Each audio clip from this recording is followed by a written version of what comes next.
मेरी गुड़िया।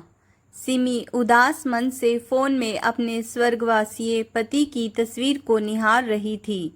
तभी उसकी भाभी शालिनी बाहर से घर के भीतर आई। बाहर तेज बारिश हो रही थी तो वो छाता लेकर गई थी। शालिनी ने जल्दी से छाता बंद करके बाथरूम में लटका दिया। फिर हॉल में आकर ठीक सिमी के सामने अपने सोफे पर पसरते हुए बोली, सुनो सिमी, एक कप कड़क अदरक वाली चाय और गर्मा गर्म आलू प्याज के पकोड़े बना दो। सिमी उसका मुंह ही देखती रह गई।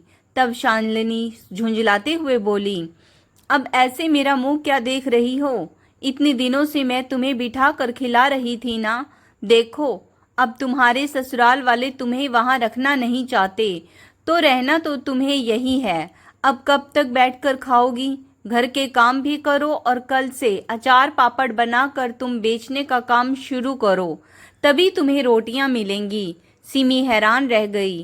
वह कहने लगी, भाभी, अभी अंकित को गए हुए दिन ही कितने हुए हैं। मैं बाद में देखती हूँ कि मुझे क्या करना है। अभी मुझे मेरे दुख का सामना तो करने दीजिए।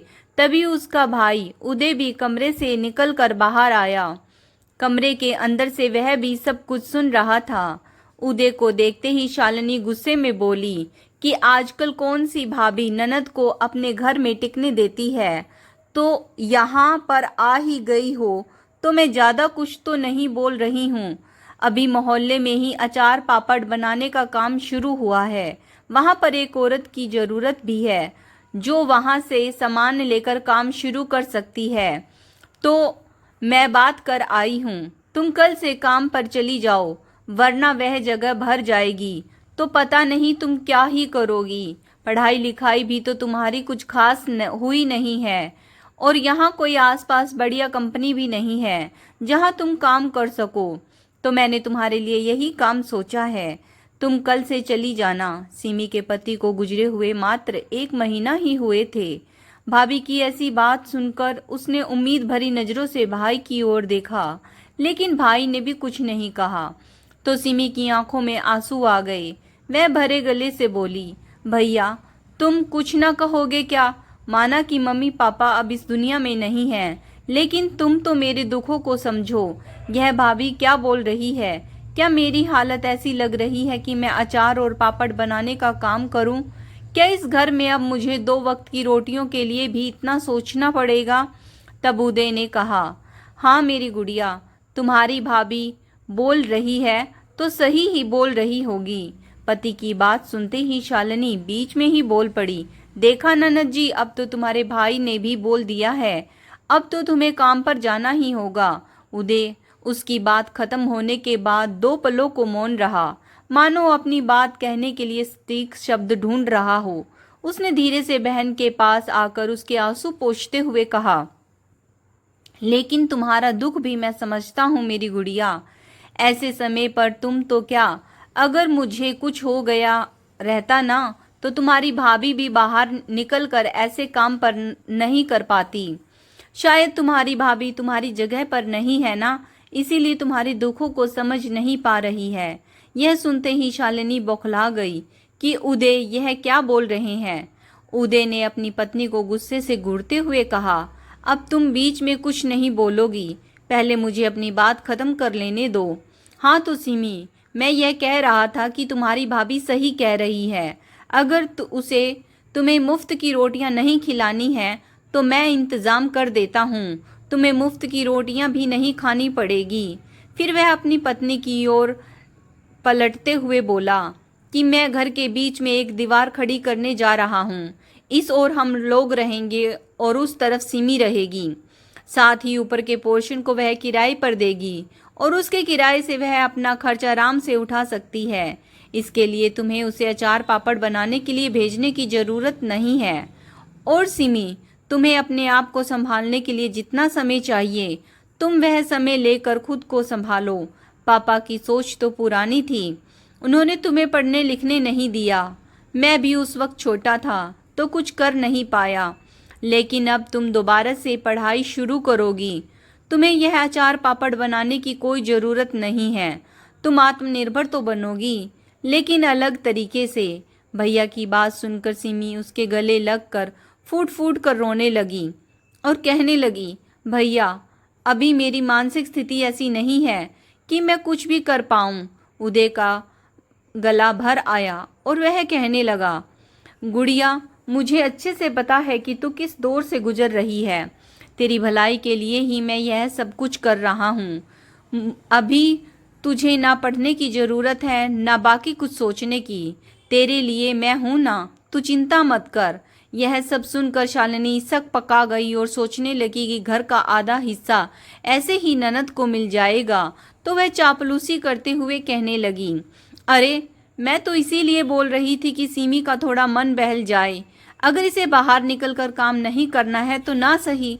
लेकिन उदय उसकी सुनने वाली नहीं था, क्योंकि वह देख चुका था कि उसकी पत्नी के विचार कैसे हैं। इसीलिए अगले ही दिन उसने मजदूर बुलाकर घर के आंगन में बीचों बीच एक दीवार खड़ी कर दी। सिमी उस ओर रहने के लिए चली गई। अब वह अकेले सुकून से रहती थी। उसे कोई काम करने का मन नहीं करता था, तो उदय सुबह सवेरे जाकर उसे खाना बनाने के लिए कहता था। साथ में उसकी थोड़ी मदद भी करवा देता था। फिर शाम को आकर भी वह उसके साथ समय जरूर बिताता था। वह अपनी बहन के खाने पीने का ध्यान रखता था। साथ ही उसने उसकी एक दो सहेलियों से कह दिया था कि वह भी बीच बीच में आकर उससे मिलती जुलती रहा करें। आस पड़ोस के लोग भी सिमी को बहुत सहारा दे रहे थे। धीरे धीरे सिमी ने खुद को संभाला और साल भर के बाद उसके भैया ने फिर से उसका एडमिशन कॉलेज में करवा दिया। उसे जीवन में आगे बढ़ता देखकर उसकी भाभी को थोड़ा अफसोस होता था कि बेकार में ही उसने जल्दबाजी दिखाकर घर का बंटवारा करवा दिया था। लेकिन जो लोग ज़्यादा लालची होते हैं उनके साथ तो ऐसा ही होता है। वह अपनी ननद के 2 टाइम के भोजन को बोझ समझ रही थी, लेकिन भाई ने अपनी बहन को उसका हिस्सा देकर यह दिखा दिया कि वह भी घर में बराबर की हिस्सेदार है। ऐसे ईमानदार भाई अगर हर घर में हो तो कभी भी किसी बहन को दुख के आंसू नहीं बहाने पड़ेंगे। खैर धीरे धीरे सिमी ने खुद को संभाल लिया था। देखते ही देखते उसकी पढ़ाई पूरी हो चुकी थी और उसने नौकरी के लिए अप्लाई करना भी शुरू कर दिया था। इसी बीच एक प्राइवेट स्कूल में उसे टीचर की नौकरी मिली, तो वह काम पर भी जाने लगी थी। घर का किराया तो उसे मिलता ही था, साथ में अब उसकी सैलरी भी आने लगी थी। एक बार उसके स्कूल में पढ़ाने वाले गौरव ने उसे फ़ोन करके कहा, आज मेरी तबीयत ठीक नहीं है, तुम प्लीज़ मेरी क्लास भी ले लेना। सिमी ने उसकी मदद कर दी। तब जब उसकी तबीयत ठीक हुई और वह वापस आया तो वह टिफ़िन में उसके लिए आलू के परांठे बना कर लेके आया। सिमी ने परांठे खाए तो कहने लगी, वाह परांठा तो बहुत टेस्टी बना है, किसने बनाया है? तब वह कहने लगा कि परांठा तो मैंने ही बनाया है, मैं घर पर अकेला ही रहता हूँ तो सब कुछ खुद ही करना पड़ता है। सिमी हैरान रह गई और कहने लगी, क्यों आपकी शादी नहीं हुई क्या? तब गौरव गहरी सांस छोड़ते हुए बोला कि मेरी शादी तो हुई थी, लेकिन मेरी पत्नी घर में मिलजुल कर रहने वाली स्त्री नहीं थी। वह मुझसे गृहस्थी अलग करने की जिद करने लगी। मैं अपनी बूढ़ी और बीमार माँ को नहीं छोड़ सकता था, इसीलिए वह मुझे तलाक देकर चली गई। बाद में 2 साल के बाद माँ का भी स्वर्गवास हो गया। तब से मैं अकेला ही हूँ। रिश्तेदार भी दूर दूर रहते हैं तो कोई मुझसे मिलने के लिए भी नहीं आता है। बोलते बोलते उसकी आवाज़ में एक अकेलापन और दर्द झलकने लगा था, तो सिमी की आंखों में भी आंसू आ गए। जब गौरव ने उसे उसके परिवार के बारे में पूछा तो सिमी ने बताया कि किस तरह अंकित उसे इस दुनिया में अकेले छोड़कर चला गया और बाद में उसके भैया ने उसे सहारा दिया। एक दूसरे के बारे में जानने के बाद दोनों एक दूसरे के काफ़ी करीब आ चुके थे। अब दोनों अक्सर लंच टाइम में भी साथ ही बैठकर खाना खाते थे। कभी कभी सिमी उसके लिए कुछ स्पेशल बना कर ले आती थी, तो कभी गौरव उसके लिए कुछ बनाकर ले आता था।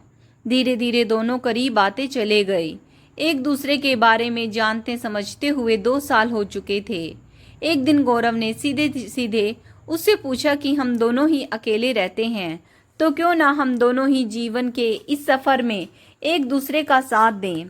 तुम कहो तो हम लोग शादी कर लेते हैं और एक साथ हंसी खुशी रहते हैं।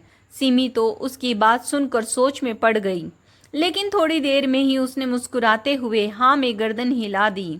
तो गौरव ने भी उसकी हथेली को पकड़कर उसके आंखों में झांकते हुए कहा, धन्यवाद सिमी, मुझे अपने जीवन में शामिल करने की स्वीकृति देने के लिए। सिमी धीरे से बोली, लेकिन मुझे अपने भैया को यह सब बताकर उनसे भी सहमति लेनी होगी। उनकी मर्जी के बिना मैं आगे कदम नहीं बढ़ा पाऊंगी। गौरव हंसते हुए बोला, तो नेक काम में देरी क्यों? आज ही शाम को मैं तुम्हारे साथ घर चलता हूँ। इस पर सिमी थोड़ा घबरा गई और कहने लगी, नहीं नहीं, पहले मैं भैया को तुम्हारे बारे में बताऊंगी। गौरव कहने लगा, कोई बात नहीं, तुम आराम से भैया से बात कर लो, मेरा तो कोई नहीं है। तुम जब कहोगी तब तुम्हें अपने साथ लेने के लिए आ जाऊंगा। गौरव की बात सुनकर सिमी शर्मा गई और अपना हाथ छुड़ाकर वहां से भाग खड़ी हुई। शाम को जब वह घर पहुंची तो चाय पीने के लिए उदय उसके पास आया। उसी समय उसने गौरव की तस्वीर दिखाते हुए उसे सब कुछ बताया। तब उदय ने कहा कि अगर यह लड़का तुम्हारे लिए सही है तो मैं तुम्हारे लिए बहुत खुश हूँ, लेकिन कोई भी फैसला सुनाने से पहले मैं एक बार लड़के के बारे में अच्छे से छानबीन कर लेना चाहता हूँ। सिमी अपने भाई के गले से लग गई और कहने लगी, भैया मुझे सब अच्छे से पता है कि आप मेरे लिए जो भी फैसला करोगे सही ही करोगे। आज तक आपके सहारे ही तो जी रही हूँ मैं। उदय बड़ा खुश था कि अब उसकी बहन का अकेलापन दूर हो जाएगा। उसने 1 सप्ताह तक गौरव के बारे में छानबीन करवाई। सब कुछ बहुत अच्छा था, तो उसने उन दोनों के रिश्ते के लिए हाँ कर दी। जल्दी ही दोनों ने कोर्ट में जाकर शादी कर ली। उदय अपनी बहन के लिए बहुत खुश था। शादी के बाद सिमी गौरव के साथ जाने से पहले भाई को घर की चाबी देते हुए बोली, भैया अब यह दीवार तुड़वा दो, मुझे कुछ नहीं चाहिए। लेकिन उदय ने चाबी उसे वापस करते हुए कहा, नहीं मेरी गुड़िया, तेरा मायका इस घर के रूप में हमेशा के लिए सुरक्षित रहे, इसके लिए यह हिस्सा तुझे रखना ही होगा। यह सिर्फ बुरे वक्त के लिए ही नहीं था, बल्कि यह घर अच्छे वक्त में भी तेरे साथ खड़ा रहेगा, क्योंकि इसमें मम्मी पापा का आशीर्वाद भी शामिल है। सिमी की आंखें नम हो गई और वह सोचने लगी कि आजकल के समय में जहां भाई भाई में संपत्ति के लिए मार पिटाई हो जाती है, वहां पर मेरे भैया कितने अच्छे हैं जो उन्होंने अपनी बहन को संपत्ति में हिस्सा दिया और मुश्किल वक्त में इतना साथ दिया। देर से ही सही, लेकिन आज उसके जीवन में सब कुछ सही हो चुका था। लेकिन महत्वपूर्ण बात तो यह थी कि उसके भैया ने मुश्किल वक्त में भी उसका साथ नहीं छोड़ा था। दोस्तों, कोई भी बेटी कभी बोझ नहीं होती है। अगर मुश्किल वक्त में उसका साथ दिया जाए तो वह भी आत्मनिर्भर बन सकती है और अपने जीवन में आगे बढ़ सकती है। लेकिन कुछ लोगों की सोच ऐसी होती है कि वह मुश्किल परिस्थिति में भी बेटियों के साथ इतना अत्याचार करते हैं कि वह टूट कर बिखर जाती है और फिर आजीवन किसी न किसी के लिए बोझ बनकर ही रह जाती है। इसीलिए हमेशा ऐसे समय में टूटे हुए इंसान के साथ खड़े रहना चाहिए, क्योंकि भविष्य में एक ना एक दिन उसका भी अच्छा वक्त जरूर आता है। और जो इंसान बुरे वक्त में किसी के साथ खड़ा रहता है उसे उसके अच्छे कर्मों का फल जरूर मिलता है। इस कहानी में सिमी की भाभी ने बुरे वक्त में उसका साथ नहीं दिया था और वह इतनी लालची थी कि उसके लिए यही एक बहुत बड़ी सजा थी कि घर का आधा हिस्सा उसके हाथों से हमेशा हमेशा के लिए निकल चुका था। तो दोस्तों, आज की कहानी कैसी लगी कमेंट्स करके ज़रूर बताइएगा। अगर आपको कहानी पसंद आई है please like share and subscribe my channel stories bye Sunita Saini. Video को यहाँ तक देखने के लिए आप सब लोगों का बहुत बहुत बहुत बहुत धन्यवाद।